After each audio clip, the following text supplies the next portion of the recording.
하나님 말씀 봅니다. 하나님 말씀 창세기 26장 17절과 18절 두 절 보도록 하겠습니다. 창세기 26장 17절 18절 두 절입니다. 하나님 말씀이 이러합니다. 이삭이 그곳을 떠나 그랄 골짜기에 장막을 치고 거기 거류하며 그 아버지 아브라함 때 팠던 우물들을 다시 팠으니 이는 아브라함이 죽은 후에 블레셋 사람이 그 우물들을 메웠음이라.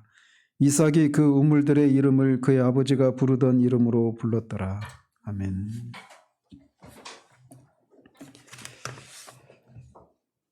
지난주에는 현대의 블레셋 사람들이 교회가 생명을 누리지 못하도록 막아놓은 두 번째 장애물인 오염된 교리에 대해서 살폈습니다. 그것은 예수 그리스도의 인격과 사역에 대해서 또 성령 하나님의 인격과 사역에 대해서 오염시키는 것이라고 말씀드렸습니다. 그러니까 오염시켰다라고 하는 것은 그것을 없애거나 부인하는 것이 아니라 그것을 왜곡하는 겁니다. 그래서 이 예수 그리스도와 성령을 중심의 자리에서 몰아내거나 그것을 부인하는, 그분들의 사역을 부인하는 게 아닌데 중심의 자리에서 몰아내는 겁니다. 또 그분들의 사역의 핵심을 무시하거나 잘못 이해하는 것, 이거를 오염된 교리라고 하는 그런 개념으로 말씀을 드렸습니다. 지금까지 우리는 현대 블레셋 사람들이 막아놓은 오물들이 살아계신 하나님의 주권과 역사하심의 교리, 또 성경이 하나님의 말씀이라고 하는 교리, 또 하나님의 진노 아래에 있는 인간의 비참함에 대한 교리, 예수 그리스도의 이 기독교의 중심성과 그의 십표와 십자가의 교리, 성령의 인격성과 성령 세례에 대한 잘못된 교리들, 이런 것들을 믿지 못하게 하거나 이런 것들을 왜곡시키는 것을 통해서 교회로 하여금 그런 영적인 생명을 누리지 못하도록 하고 있다라고 하는 사실을 말씀드렸습니다. 그래서 이어서 오늘은 이 두 가지를 더 말씀을 이 현대 블레셋 사람들이 기독교 진수가 되는 그런 진리들을 어떤 식으로 왜곡하고 있는지, 그 왜곡된 진리들이 어떤 것인지 이 두 가지 사실을 살피고, 이제 이어서 이 왜곡된 진리는 아닌데, 진리가 왜곡된 건 아니고 정말 그 성경이 말하는 대로 바르게 믿고 있는데도, 그래서 소위 정통 교리를 믿고 있고 정통 교회에 속해 있음에도 불구하고 왜 영적인 생명을 누리지 못하는가, 이런 것들을 이제 결함 있는 정통이라고 하는 그런 제목 하에 말씀을 이어가도록 합니다.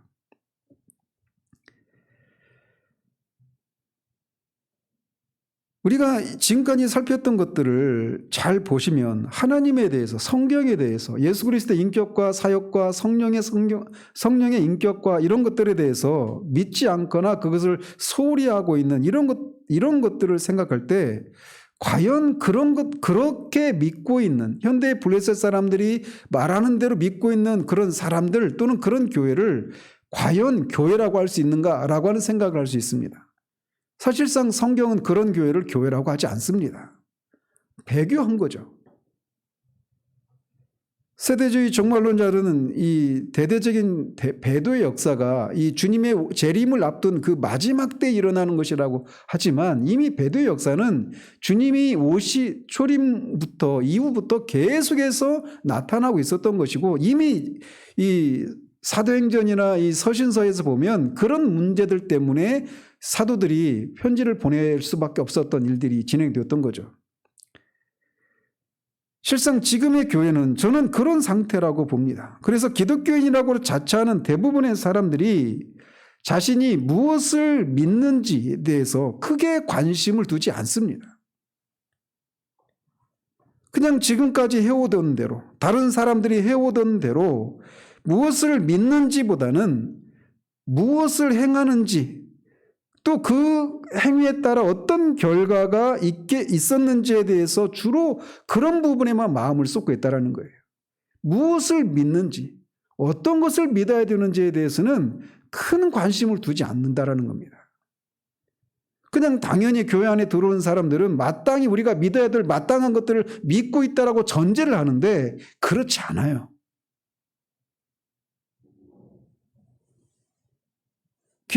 계속 반복해서 말씀드리지만 그리스도인은 반드시 믿어야 할 것들을 믿는 사람들이 그리스도인입니다. 에베소에 있는 그리스도 안에 신실한 자들이라고 하는 그 말씀을 전하면서도 말씀드렸잖아요. 신실하다라고 하는 것은 믿는 것을 말하는 거예요. 그리스도 안에서 믿는 자들, 그런 사람이 기독교인이란 말이죠. 그런데 뭘 믿느냐? 성경이 말하는 마땅히 믿어야 될 그 무엇인가를 믿는 사람, 그 사람들이 그리스도인이란 말이죠. 그것을 믿지 않고 그리스도인의 어떤 삶의 여러 가지 윤리를 따라서 살아가는 것, 그것이 그리스도인이라고 말하지 않는다라는 거예요. 그리스도인은 첫 번째로는 무엇을 믿는 사람입니다. 물론 그거를 머리로만 지적으로 동의하는 차원에서 머물러서는 안 되죠. 그것을 정말 이 자신의 그런 마음을 통해서 믿는 일이 있어야 되냐면 말이죠. 이렇게 무엇을 믿어야 하는지, 그것도 기독교의 중추가 되는 진리가 소홀히 되거나 왜곡되게 선포되고 가르쳐지고 있음에도 불구하고 아무런 문제가 없다는 듯이 가고 있는 모습이 저는 오늘날 한국교회의 모습이라고 저는 생각해요. 무엇을 믿어야 하는지에 대해서 분명하지 않으면 어떤 결과들이 일어나느냐, 우리가 무엇을 믿어야 하는지에 우리가 믿어야 할 것들에 따라서 우리 주변에서 일어나고 있는 일들을 그 기준에 따라서 옳고 그름을 판단해야 되는데 그런 일들이 가능하지 않게 된단 말이죠. 저는 지난주에도 말씀드렸지만 로이드 존스가 당시 영국교회 그 현실을 진단을 하면서 이렇게 진리의 문제로, 교리의 문제로 그 영국교회 안에서 일어나고 있는 현상들을 보는 이것이 저는 너무나 부러워요. 우리는 과연 한국교회의 모습을, 내 개인의 삶도 마찬가지입니다. 내 개인의 신앙 상태도 마찬가지고 우리가 속한 교회의 모습도 마찬가지고 우리가 몸담고 있는 이 한국교회 안에 전체 문제도 마찬가지예요. 그 안에서 일어나고 있는 이런 일들을 진리의 문제로 바라볼 수 있는 그런 통찰력과 분별력이 과연 있는지, 아니 그런 접근을 하려고나 하는지 저는 의아합니다. 그러면서 로이드 존스는 말씀드린 것처럼 지금까지 살펴왔던 기독교의 중추가 되는 진리들 중에 현대 블레셋 사람들이 오염시킨 또는 소홀히 한 두 가지 중추적인 진리를 말하는데, 그 첫 번째는 이신칭의 교리입니다. 오직 믿음으로만 의롭다함을 받는다라고 하는 이런 교리가 소홀히 되거나 또는 왜곡되어 있다는 거예요. 그런데 부흥이 일어나는 곳에서 이신칭의의 교리가 두드러지지 않은 적은 단 한 번도 없습니다. 오직 믿음으로만 구원을 받는다, 예수 그리스도를 믿음으로만 구원을 받는다, 이것을 모르는 그리스도인은 아무도 없습니다. 그런데 오직 그리스도를 믿음으로만 구원을 받는다라고 하는 이 교리가 무엇을 의미하는지를 진짜 아는 사람들은 저는 우리 시대에 그렇게 많지 않다고 봐요. 오직 믿음으로 의롭다함을 받는다, 이 말은 우리의 모든 선행과 종교적인 열심과 도덕성에 대해서 우리가 어떤 것도 그런 것 속에서 우리가 구원받을 수 있는 근거를 전혀 찾을 수 없다라고 하는 것을 말하는 겁니다.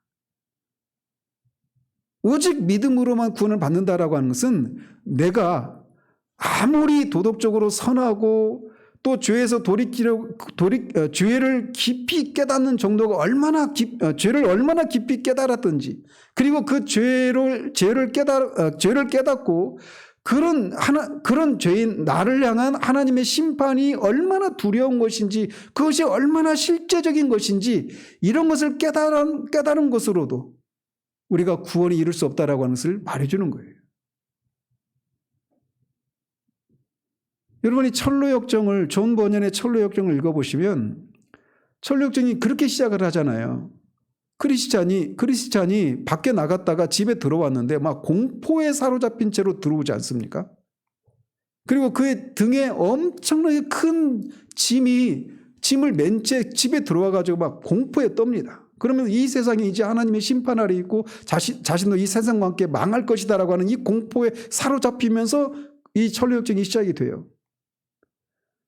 그러면서 그가 전도자의 그 전도를 듣고 구원의 길이 있음을 알고 그 구원을 받기 위해서 막 그 천성을 향해 가는 거예요. 그게 천로역정 그게 전체 그 스토리 중에 핵심적인 내용이죠. 그런데 그가 그렇게 말씀을 듣고 자신이 죄인이라고 하는 것을 깨달았습니다. 그리고 하나님의 심판을 있다라고 하는 것을 깨닫고 완전 막 공포에 사로잡히는 거예요. 그리고 온통 내가 이 하나님의 심판으로부터 벗어나야 된다라고 하는 그 생각으로만 가득 차 있습니다. 그래서 사람들이, 동네 친구들이 자기를 비아냥대고 막 조롱해도 아무런 관심도 두지 않습니다. 정말 미친 사람처럼 구원의 문제, 내가 구원받기만을 소원하면서 그렇게 가는 거예요. 여러 유혹도 있고 그렇지만 좁은 문을 통과하죠. 좁은 문을 통과하면서 막 그런 화살을 쏘아대고 막 그러는데도 그걸 뚫고 지나가는 거예요. 그건 뭐냐? 내가 예수 그리스도를 믿어서 구원을 받을 수만 있다라면 어떤 대가를 치르더라도 좋다라고 하는 그런 결단의 모습을 보여주는 거죠. 그가 죄를 그렇게 깊이 깨달았어요. 그리고 얼마나 구원을 소망했는지 모릅니다. 그리고 그것을 위해서 얼마나 큰 대가를 치른지 몰라요.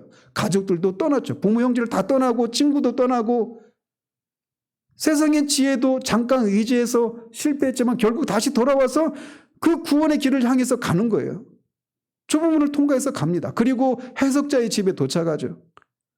거기 교회예요, 교회. 교회에서 말씀을 배우는 겁니다. 교회에서 말씀을 배우고 이 구원에 대한 그런 소망을 품고 막 기뻐합니다. 구원의 열망이 더 커져요. 자, 그 상태의 크리스찬을 여러분이 그림을 잘 보시면 여전히 그의 등에 짐이 있습니다. 그 짐은 죄를 상징하는 거예요. 죄의 짐이 여전히 그의 등에 있어요. 즉 그가 죄에 대해서 깊이 깨닫고 하나님의 심판을 깊이 인식하고 그 죄된 삶에서 돌이키고 구원을 받기 위해서 그렇게 열심을 내고 분투하고 했던 이것이 그의 등에 있는 그 죄짐을 굴러떨어지게 하지 못했다라는 거예요. 그의 짐이 어디서 떨어집니까? 그가 십자가의 언덕에 서서 십자가를 바라볼 때 스르르 떨어지고 말아요.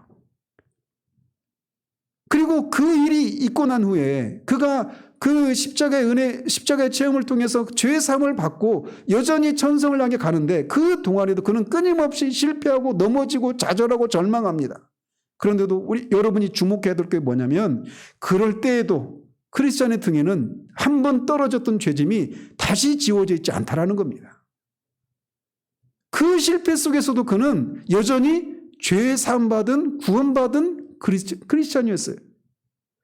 십자가의 그 은혜, 예수 그리스도의 그 십자가의 대속의 은혜로만 구원받는다라고 하는 것을 크리스찬의 등에 있었던 죄짐이 언제 사라졌고 그 전과 후에 그 크리스찬의 등에 그 상태를 한번 보시면 오직 믿음으로만 구원을 받는다라고 하는 것이 이 교리가 얼마나 우리에게 큰 소망이 되는지를 알게 되는 거예요. 그런데 우리는 저 자신도 그랬어요. 저 자신도 하나님의 심판을 깨닫고 잠자는 것이 두려울 정도로 그런 공포에 시달렸습니다.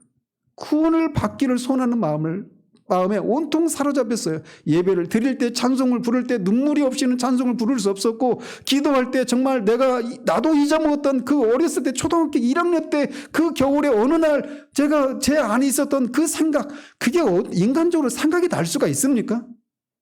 근데 그 생각까지 다 영화 필름처럼 떠오르면서 그것을 회개하게 하고 그리고 술, 담배 다 끊고 교회를 열심히 다니고 금요철에도 다니고 그것도 제가 필리핀에 있을 때예요.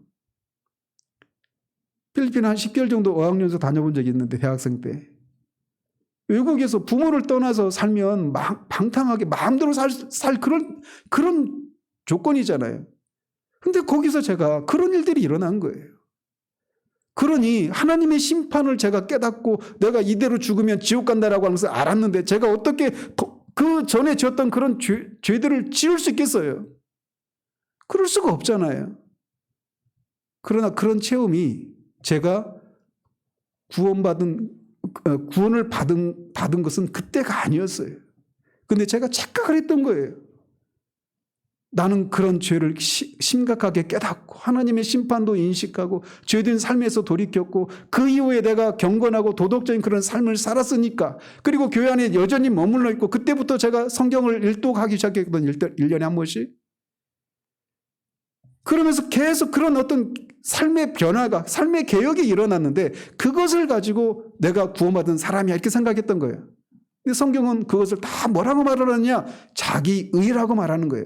내가 이런 체험을 했고, 내가 이런 삶의 결단을 했고, 내가 이런 삶의 변화가 일어났으니까 나한테 내가 행한 어떤 것들을 가지고 내가 구원받았다고 붙들고 믿고 있었던 것이죠. 기억하십시오. 많은 사람들이 착각을 하고 있는 것이 바로 이거예요. 우리를 의롭다고 하실 수 있는 분은 오직 하나님 한 분뿐이십니다. 그리고 그 의롭다고 하실 수 있는 유일한 길이 무엇이냐?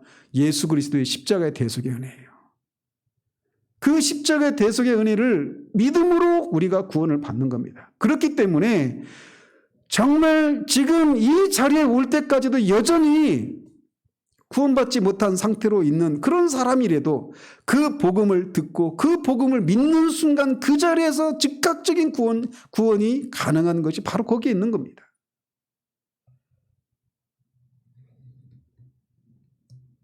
그래서 실제로 부흥의 역사에서 살펴보면은, 그런 부흥이 일어났었던 그런 사례들을 살펴보면은 그런 일들이 일어나는 거예요.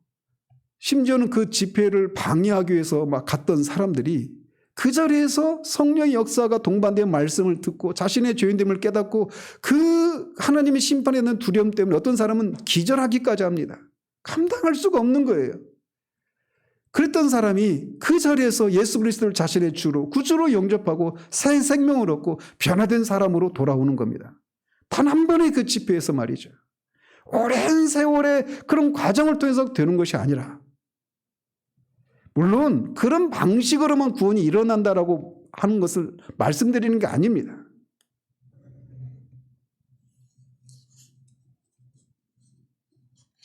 오늘날 이 이신칭의 교리에 대한 남용이 넘쳐나고 있잖아요. 나 예수님 믿어. 지금 수백만이라고 하지만 수백만이 사는, 그리스도인이라고 하는 사람이 사는 한국 사회의 모습을 보면 과연 그 사람들이 정말 구원받은 사람일까? 라고 하는 의심을 떨칠 수가 없습니다. 저는 하나님 앞에 기도해요. 저는 하나님 정말 숨을 쉴 수가 없습니다. 온통 썩은 내가 진동을 해요.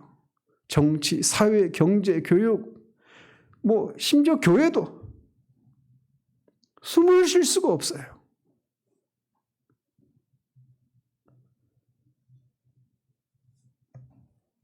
오직 믿음으로 의롭다함을 받는다라고 하는 이 진리를 붙잡을 때 성령을 조롱하던 사람들이 즉각적인 구원을 받는 그런 일들이 일어납니다. 이 진리가 그렇게 구원을 받기 위해서 몸부림치면서 금식을 밥 먹듯이 하고 철야를 밥 먹듯이 하고 그 무수한 고행을 시행했던 루터가, 그런 것을 통해서도 그 마음에 그 영혼의 평안을 누릴 수 없었던 루터가 오직 믿음으로만 구원을 받는다라고 하는 내 행위가 아니라 참여하는 내 행위, 그런 경건한 삶을 살려고 노력하는 분투하는 나의 그 선행으로, 종교적인 열심으로 구원받는 것이 아니라 오직 그리스도를 믿음으로만 구원받는다고 하는 이 진리를 발견하는 순간 그 즉시로 그 영혼의 평화가 찾아왔습니다. 휘필드도 웨슬레도 다니엘 롤랜드나 하웰 해리스나, 여러분 지금 제가 말하는 이분들의 이름이 여러분들에게 생소한 분들도 계실 거예요. 저는 여러분들이 지금 제가 말씀드린 이런 분들의 전기를 꼭 사서 읽어보시길 바라요.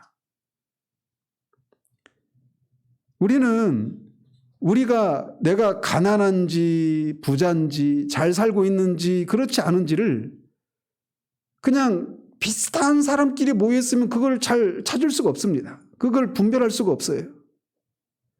그런데 영적인 측면에서도 마찬가지예요. 영적인 난쟁이들의 시대입니다. 제가 볼 때 우리 시대는 저 자신도 난쟁이에요. 그런데 영적인 거인들이 살았던 그 시대가 있었어요. 영적인 난쟁이들만 살고 있으니까 그 난쟁이들 중에서 조금 큰 거, 그거 가지고 내가 너보다 크다, 너보다 작다 이렇게 하고 있는 거예요. 제가 볼 때 우리 시대는. 근데 영적인 거인들이 살았던 그런 시대가 있었습니다. 그게 초대교회 사도행전에 나타났던 모습들이고, 그것이 계속 역사 속에서 재현되었던 부흥의 시대 때 나타났던 거예요. 그런 인물들이, 그들이 알았던 복음의 능력, 그들이 만났던 하나님, 그들이 알았던 예수 그리스도, 그들이 경험했던 성령의 능력, 이것들을 알게 되면 우리가 얼마나 가난하고 우리가 얼마나 난쟁이에 불과한지, 심지어는 내가 과연 구원받은 사람이 맞나? 라고 하는 그런 생각을 할 수 있을 정도로 그들이 누렸던 그 영적인 생명의 그 풍요로움과 그 삶의 능력을 알아야 우리가 비로소 우리가 얼마나 가난한지를 알고, 그들이 똑같은 방식으로 예수 그리스도를 믿음으로 구원을 받았는데, 우리도 똑같이 예수 그리스도를 믿음으로 구원을 받았는데 왜 그들은 우리가 누리지도 못하고 알지도 못했고 있는지도 몰랐던 그 삶을 그들은 살았을까라고 하는 생각을 가지고 애통해하고 의에 줄이고 목마른 심정이 거기서 생겨나기 시작하는 거예요. 어쨌든 우리 현대 블레셋 사람들은 이신칭의 교리를 소홀히 하거나 왜곡시키는 것을 통해서 우리 시대의 그런 영적인 생명을 누리지 못하게 하는 그런 중추적인 교리 중에 하나가 바로 이신칭의 교리입니다. 또 하나 중추적인 진리가 있다면 그것은 중생의 교리입니다. 거듭남의 교리예요. 제가 중생의 교리를 설명드리면서도 말씀드렸지만 오늘날은 이 당신의 그 구원파, 거기에서 거듭남을 많이 강조하잖아요. 이 구원파, 이 이단의 그 사상에 대한 두려움들 때문에 거듭남, 중생 이런 얘기하면 사람들이 벌써 경각심을 가지고 듣기 시작합니다. 그 이단의 폐해죠. 시한부 종말론에 의해서 주님의 재림이 오실 날이 가까웠다라고 하는 것이 계속 역사 속에 2000년 동안 우리 시대에만 있는 것이 아니라 이미 서기 120년대 이때도 몬타누스주의자들 이런 사람들이 다 주님의 재림이 곧 임박한다. 아니 심지어는 데살로니가 후서에 보면 그 편지를 썼을 당시에 데살로니가 교인들도 주님의 재림이 곧 임박했다라고 하는 생각 때문에 일을 하지 않고 있었던 사람들이 있었어요. 그런 맥락에서 일하지 않는 자는 먹을 자격도 없다라고 말을 했던 겁니다. 주님이 오실 때까지 우리는 우리에게 맡겨진 일들에 충성을 다해야 되는 거예요. 그 주님이 내일 온다고 해도 우리가 학생이라면 끝까지 공부하는 겁니다. 공부하다가 주님의 재림을 맞이하는 거예요. 직장에 다니다가 그 주님의 재림이 다가오니까 이제 세상 끝인데 하는 게 무슨 의미가 있어? 이게 잘못된 생각이에요. 은혜는 결코 자연을 파괴하지 않습니다. 은혜는 자연을 극복하지 자연을 파괴하지 않아요. 물론 이것이 이 로마 가톨릭의 화채설로 잘못 오용되긴 했지만 토마스 아퀴나스가 그 말을 했거든요. 그래서 우리가 일상의 그런 하나님이 우리의 삶을 통해서 하나님의 어떠하심을 드러내도록 우리에게 주신 그 삶의 터전들, 이런 것들은 주님의 재림 때까지 우리가 계속 충성되게 해야 되는 거예요. 저도 목사로서 주님이 오실 때 내일 올 거니까 우리 다른 거 다 그만두고 주님이 오실 때까지 여기서 차려합시다 이렇게 하면 안 되는 거예요. 목사로서의 임무를 끝까지 하는 겁니다.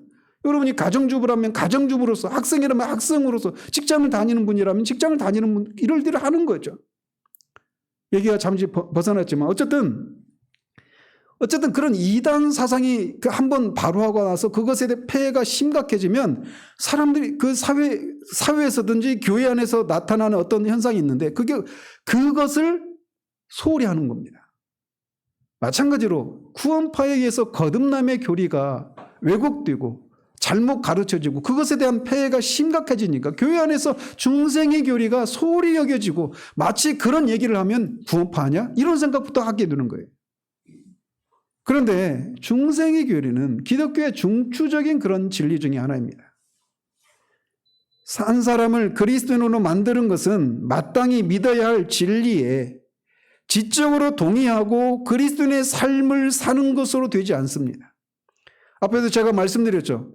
그리스도인이라고 하는 것은 우리가 마땅히 믿어야 할 것을 믿는 사람이라고 말씀드렸잖아요.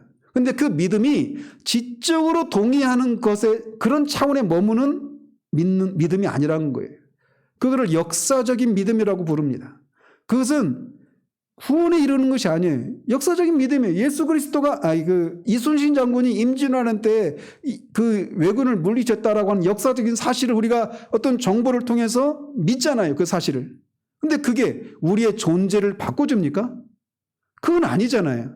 그런 것처럼 예수 그리스도가 2000년 전에 십자가에 죽으셨고 그분의 그 죽으심이 우리의 죄를 위한 죽으심이고 그를 믿는 자마다 의롭다함을 받고 죄사함을 받고 영생의 선물을 받는다. 역사적인 그런 객관적인 사실로만 아는 것, 그것은 그렇게 믿는 것을 통해서 구원에 이르는 것이 아니란 말이에요. 그런 믿음을 역사적인 믿음이라고 하는 거예요. 근데 많은 사람들이 그 사실을 믿는다고 고백합니다. 그리고 그리스도인의 삶을 살아요. 그래서 예배도 드리고 성경도 읽고 뭐 이런저런 나쁜 짓도 안 하고 어쨌든 그리스도인의 그런 기독교적인 그런 삶을 삽니다. 그런데 그런 사람들을 성경이 구원받은 사람이라고 말하지 않아요. 구원받은 사람은 그런 것이 있지만 그렇게 한다고 해서 그 모든 사람이 구원받은 사람이라고 말하지 않는단 말이에요. 충분하지 않습니다. 그러면 한 사람을 그리스도인으로 만드는 것은 무엇이냐? 중생이에요. 거듭나는 겁니다. 사람이 어떤 심리적인 압박을 받거나 순간적인 충동에 의해서 그렇게 예수님을 자신의 구주로 영접하겠다고 고백할 수 있습니다. 어떤 집회에 가서 막 찬양을 하고 막 그런 어떤 그 사람의 마음을 심리적으로 그렇게 자극을 줘가지고 그렇게 할 수 있단 말이에요.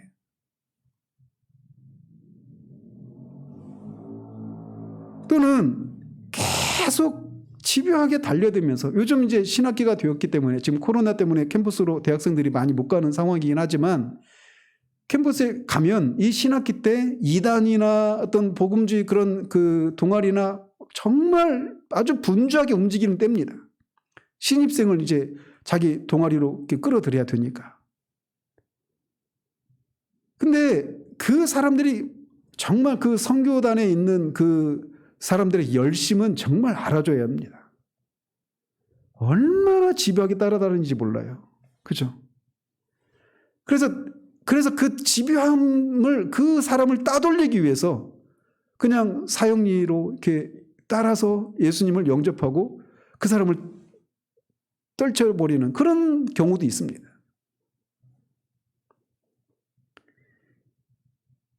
오늘날 이런 식으로 그리스도인이 되었다고 말하는 사람들이 너무나 많아요. 물론 다시 말씀드립니다. 그런 방식으로 구원에 이른 사람도 있어요. 그러나 그런 방식으로 자신이 구원받았다고 생각하는 그 사람들이 모두 구원받은 사람은 아닐 수 있다는 사실입니다. 거듭나지 않고도 얼마든지 그렇게 할 수 있어요. 간단히 몇 가지 진리를 전하고 그것을 믿고 인도자의 영접 기도를 따라하면 그리스도인이 된다라고 하는 이 사형리 방식의 전도가 대세입니다. 그렇지만 다시 말씀드리지만 그런 방식으로 그리스도인이 되는 것이 아닙니다. 한 사람이 그리스도인이 되게 하는 것은 성령에 의해서 그 사람이 새롭게 태어나는 것을 통해 가능합니다.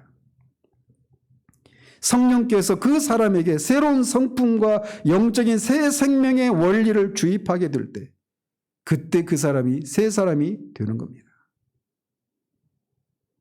어떻게 그런 일이 일어나는지는 모르지만 그런 일이 일어났을 때 나타나는 현상이 분명히 있어요. 요한일서가 그걸 말해주고 있잖아요. 예수 그리스도를 성육신하신 하나님의 아들로 믿습니다. 그리고 그가 구세주이신 것을 믿습니다.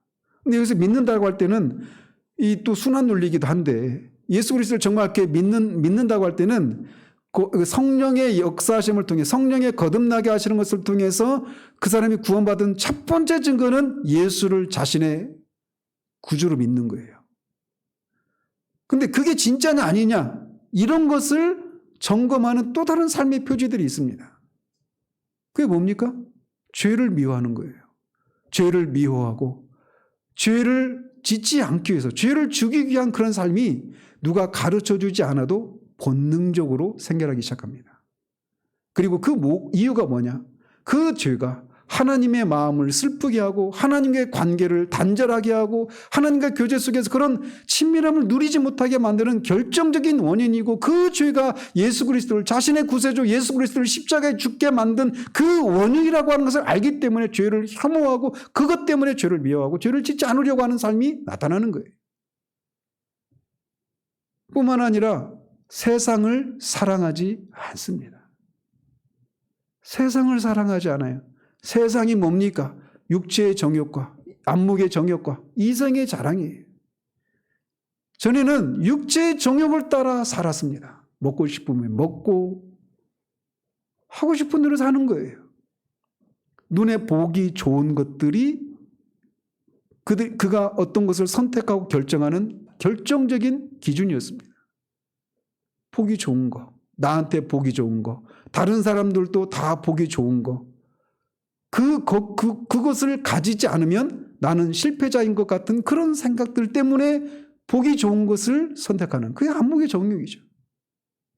또 하나는 이성의 자랑입니다. 이성의 자랑은 결국 내가 이 세상에서 얼마나 많은 것들을 성취했는지, 그리고 얼마나 많은 것들을 소유했는지, 그것을 가지고 자랑하는 것, 이게 이성의 자랑입니다.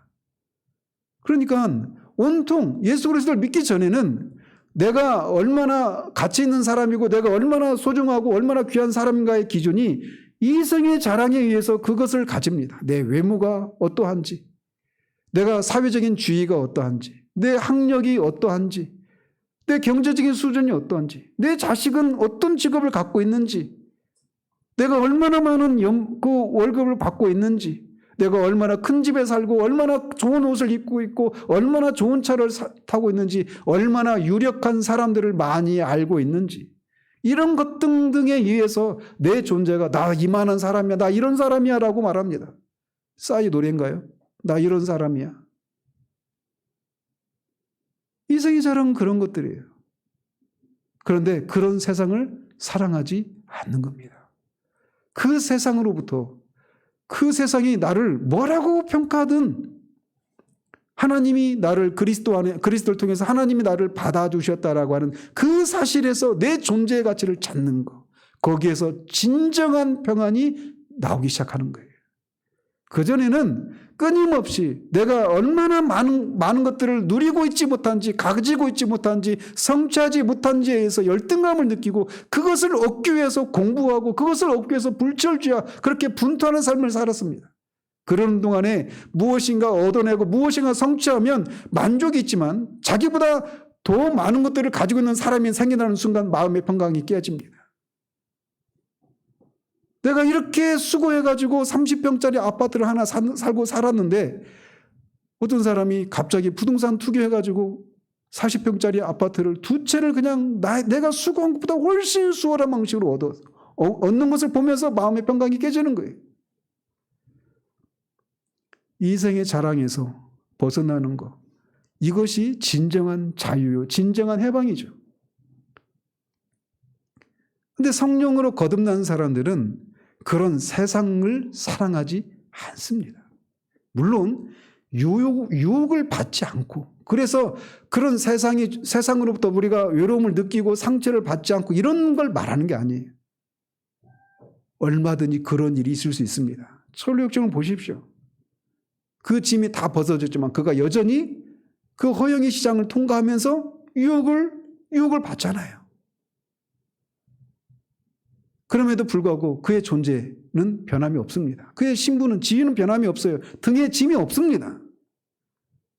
그러나 근본적으로 그렇게 실패해서도 그는 결국 벌떡 일어나서 천성을 향해 가요.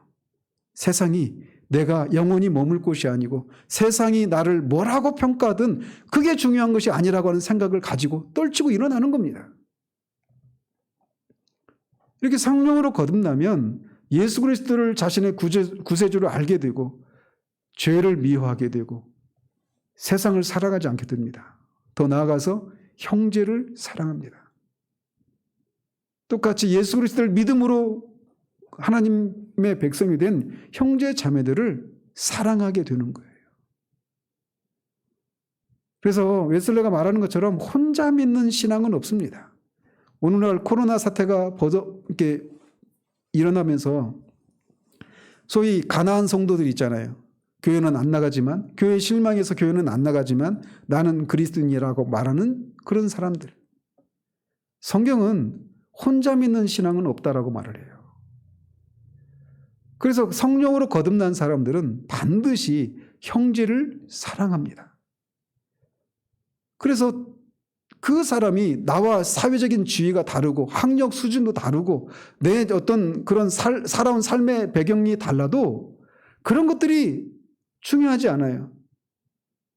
그가 바라보는 그리스도, 그가 소망하는 천국, 그가 살기를 원하는, 그가 위에서 살기를 원하는 하나님의 영광, 이런 것들이 그의 관심사고 그 동일한 관심사를 인해서 같이 한 목표를 향해 가는 겁니다. 매튜 헨리라고 하는 그 설교자요, 그 주석가를 아시죠? 매튜 헨리. 매튜 헨리의 아버지가 매튜 헨리의 아버지가 무슨 헨리예요? 지금 이름이 생각이 안 나는데. 근데 영국 사람이니까, 영국 사람은 지금도 신분제잖아요. 귀족과 왕족, 귀족 이런 게 다 신분의 차이가 있잖아요. 근데 그 매튜 헨리 어머니가 될 사람이 아주 귀족 출신의 어머니였어요. 근데 그래서 근데 이 매튜 헨리 아버지는 이 평민 출신이에요. 신분상의 차이가 있으니까 탐탁지 않아 했죠. 부모가 묻습니다. 그 어머니의 그 부모, 그러니까 외할아버지, 외할머니 그분들이 딸한테 그 사람이 어디 출신이냐 이렇게 묻는 거예요. 대답하기를 그가 어디 출신인지는 모르지만 그가 어디를 향해 가는지는 압니다. 그리스도인은 그런 사람입니다. 그래서 사람을 바라보는 이 시각에도 변화가 생기는 거예요. 제가 오늘 아무래도 준비한 것의 3분의 1밖에 못했습니다. 사람이 거듭나는 것을 통해 성령의 역사하심을 통해 거듭날 때 그때 그가 그리스도인이 되는 겁니다. 이신칭의와 중생, 이것은 기독교의 중추가 되는 교리예요.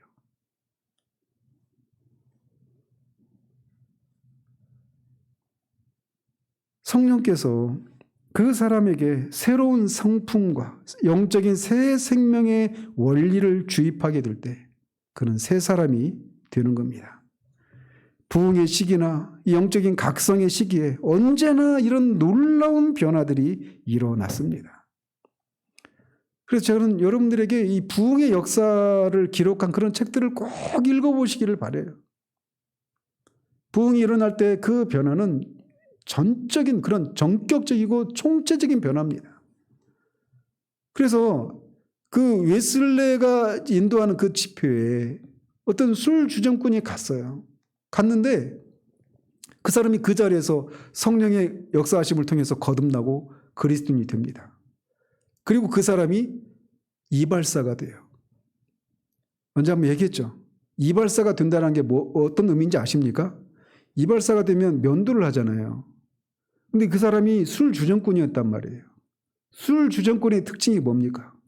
수전증 있잖아요. 수전증. 수전증 있는 사람이 면도를 할 수 있어요? 큰일 나죠.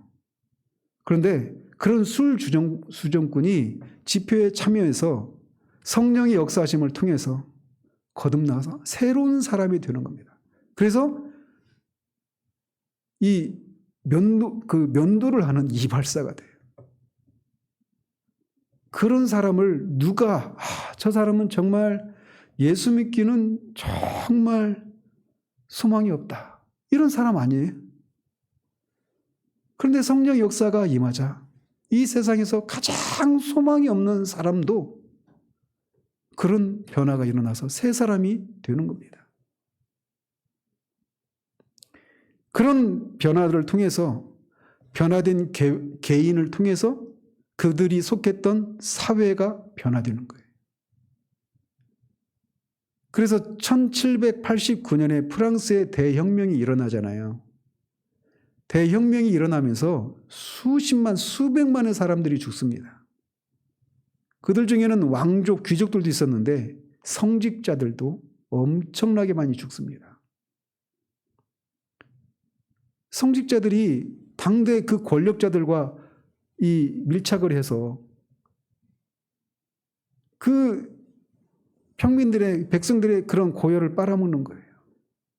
혁명이 일어나니까 그 수많은 성직자들이 단두대에 그렇게 이슬로 사라집니다. 그게 1789년에 일어난 프랑스 대혁명의 일단이에요. 그래서 앙시앙 레짐이라고 하잖아요. 구체제, 그 구제도의 그 모순을 그렇게 혁명의 방식으로 사회를 변혁시키는 일이 일어난 거예요. 근데 그 일이 영국에서도 일어날 수 있었어요. 왜? 영국이 산업혁명이 일어나고 나서 급속한 산업화가 되면서 산업화가 일어나면서 전체적으로 경제 수준이 확 올라갔는데 동시에 어떤 일이 발생했을까요? 엄청난 양극화가 일어나는 겁니다. 아이들이 그 아주 어린 아이들도 노동력 착취를 하고 열 몇 시간씩 그렇게 일을 하고 막 그런 상황인 거예요. 사회의 그런 악과 범죄. 그러니까 제가 여기 설교단에서 다 말할 수 없는 그런 추악한 죄들이 가득했어요. 영국 사회도. 프랑스 사회와 별반 다르지 않았습니다. 그런데 프랑스에는 그런 혁명이 일어나서 수많은 성직자들이 죽었어요. 그리고 수많은 사람들이 죽었습니다. 피해 혁명이었어요. 그런데 영국에는 그게 안 일어나요.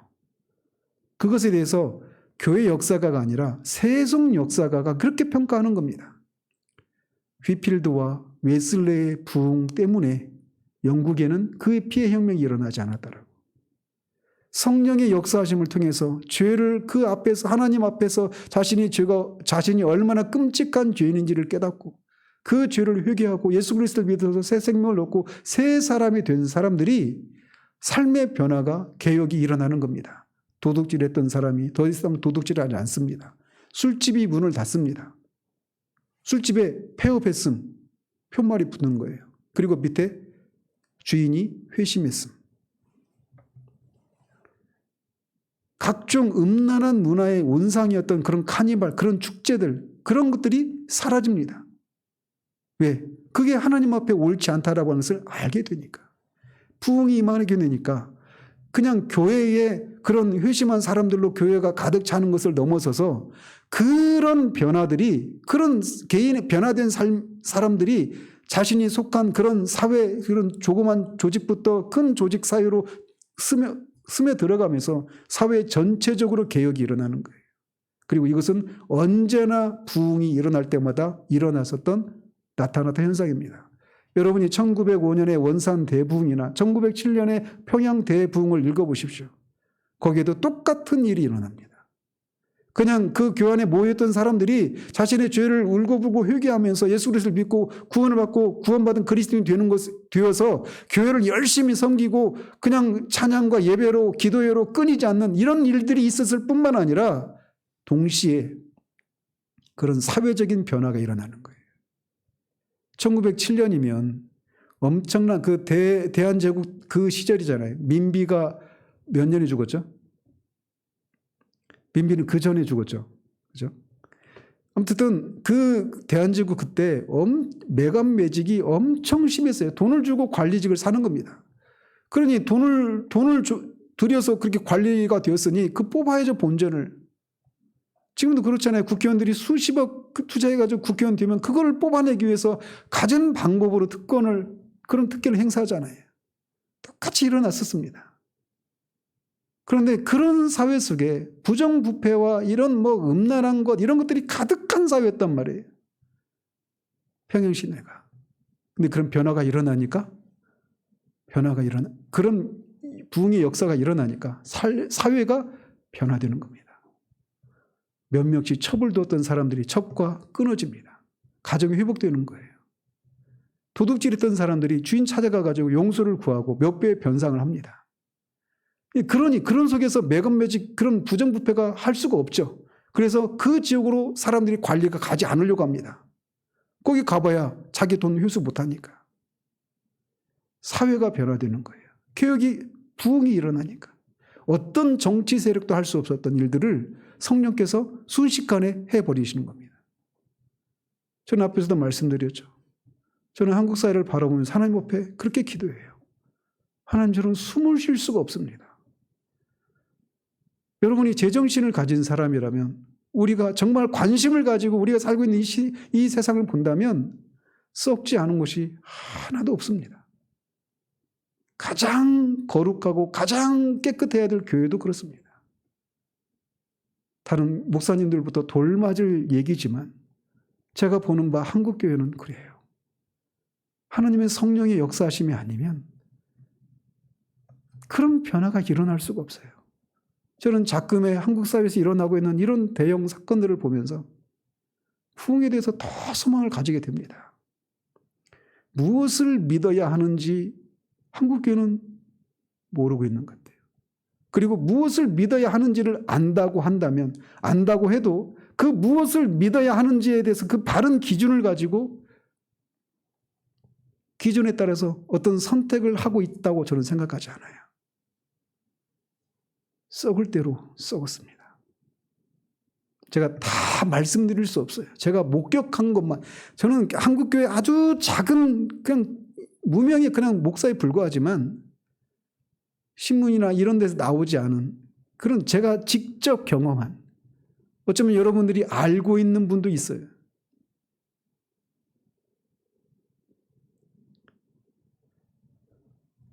그런 현실을 보면서 그 앞에서 철저히 무력한 저 자신을 봅니다. 그리고 우리 교회도 마찬가지죠. 우리 교회 모습도 너무나 작고 초라해요. 어디서부터 시작해야 될지 모르겠어요. 중과 부족. 제가 한국교회 앞에 서 있는 제 자신이 느끼는 마음이 그거예요. 그런데 아십니까? 하나님은 교회가 더 이상 소망이 없다고 생각했던 그때, 그리고 그 교회가 세상에 비치고 세상의 소금인데 교회가 소망이 없이 그렇게 죽어 있으면 그 교회가 속한 사회는 더더군다나 말할 것도 없죠. 소금의 역할을 못하니까 세상이 다 썩어버리죠. 빛의 역할을 못하니까 세상이 다 어둡죠. 근데 그때마다 하나님이 하나님의 영광을 포기하지 않으시는 하나님의 그 열심을 교회를 소생시키시는 것을 통해 늘 해오셨다는 거예요. 어둠이 새벽이 가까울수록 가장 어둡잖아요. 저는 우리 중에 한 분이라도 우리 사회에서 또 오늘날 한국 사회에서 일어나고 있는 이런저런 한국 교회 안에서 일어나고 있는 이런저런 모습을 보면서 그냥 나는 그런 사람이 아니니까, 나는 아니니까 라고 하면서 객관적인 자리에서 냉소적으로 그렇게 바라보는 것이 아니라 그런 것을 통해서 결국 궁극적으로 하나님이 하나님으로 인정받지 못하고 있는 그 현실을 인해서 마음을 찢고, 그런 것을 통해 드러나는 하나님이 전부가 아니신 것을 인해서 하나님이 하늘을 가르시고 강림하셔서 다시금 교회들을 소생시켜 주시고 교회를 정말 이 세상 가운데, 어두운 세상 가운데 우뚝 세워주셔서 교회를 통해 선포되는 복음과 그 빛된 말씀을 통해 세상이 어둠을 깨닫고 그 썩음을, 부패함을, 악함을 깨닫고 그 죄악들에서 돌이켜서 하나님께 돌아와서 하나님을 하나님으로 인정하는 그런 것들을 보기를 위해서 기도하는 사람이 한 명이라도 일어나기를 바랍니다. 우리의 눈을, 우리의 마음을 그냥 내 자식, 내 남편, 내 아내 이런 온통 내 문제에만 마음을 쏟는 데서 그치지 않기를 바라요. 하나님은 반드시 그런 사람들을 늘 교회 역사 가운데 누군가를 세우셨고 그런 사람들의 기도를 통해 하나님이 그런 일을 해오셨어요. 그리고 제가 그 부분은 다 살피지 못하지만 그런 사람들 중에는 휘필드나 웨슬레 같이 잘 알려진 분도 있지만 한 번도 들어보지 못한 그런 무명의 사람을 사용하시기도 하셨다라는 겁니다. 그런 일들이 저는 부흥이 아니면 소망이 없는 그런 시대를 우리가 살고 있다고 저는 생각해요. 제가 26년 전에 처음 부흥이라고 하는 이것에 대해서 하나님이 알게 하셨지만 지금이 그때보다 더 어두워졌고 더 썩었다고 봅니다. 그때보다 교회가 생명력을 더 잃어버렸고 한국 사회 안에서 교회가 더 입지가 좁아져 있는 그런 현실을 봅니다. 그런데 문제는 한국 교회가 그런 상황인데 정작 교회 구성원인 목사인 저를 포함해서 그런 사람들이 그런 위기를 느끼지 못한다라는 거예요. 그래서 더 기도해야 됩니다. 정말 여러분들이 지금까지 살펴왔던 것처럼 이제 다음 주에 또 살필 거예요. 끝내는 건 아닙니다. 그런데 지금 이렇게 현대 블레셋 사람들이 하나님에 대해서, 성경에 대해서, 하나님의 심판 아래 있는 인간의 상태에 대해서, 예수 그리스도의 인격과 사역, 성령의 인격과 사역에 대해서, 이신칭의 교리에 대해서, 중생의 교리에 대해서 왜곡시키거나 또는 소홀히 하는 것을 통해서 교회가 영적인 생명을 잃어버리고 있다라고 하는 이 로이드존스의 진단이 우리에게도 적용되고 있다라고 하는 것을 볼 수 있는 그런 눈들이 생겨나기를 바라요. 그래서 그 사실을 인해서 하나님 앞에 울기 시작하는 여러분이 되기를 바랍니다. 정말 하나님이 부흥을 허락해 주시기를 기도하겠습니다. 하나님 아버지, 현대 블레셋이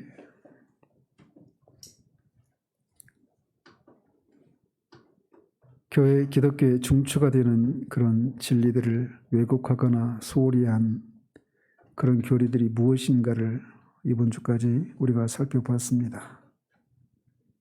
하나님이 초월해 계신다거나 또는 하나님이 내재해 계신다라고 하는 그런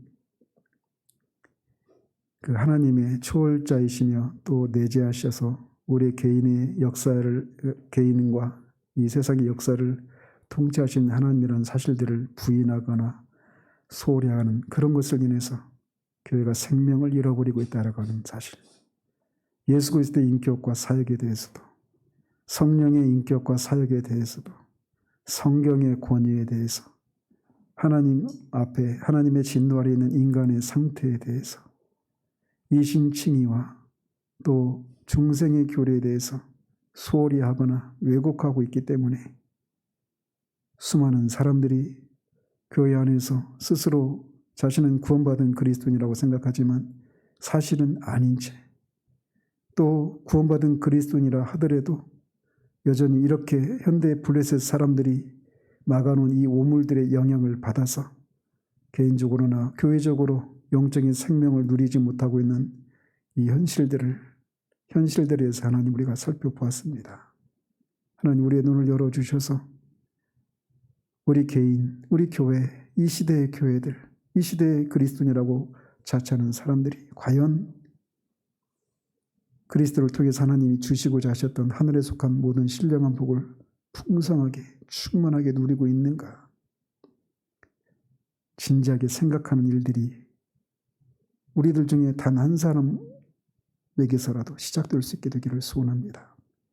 그래서 그렇지 못한 현실을 인해서 판단하고 냉소적인 그런 생각을 마음을 품는 것이 아니라 그 현실을 인해서 하나님 앞에 마음을 찢고 애통해하며 정말 교회 역사 가운데 그렇게 하나님으로 드러나 하나님의 말씀이 흥왕케 되어 생명을 얻고 누리고 그것을 통해 교회와 또 교회가 속한 지역사회가 세상이 그런 대대적인 변화가 일어났었던 그 부흥을 하나님 우리 시대 가운데 하나님 허락해 주시기를 소원합니다.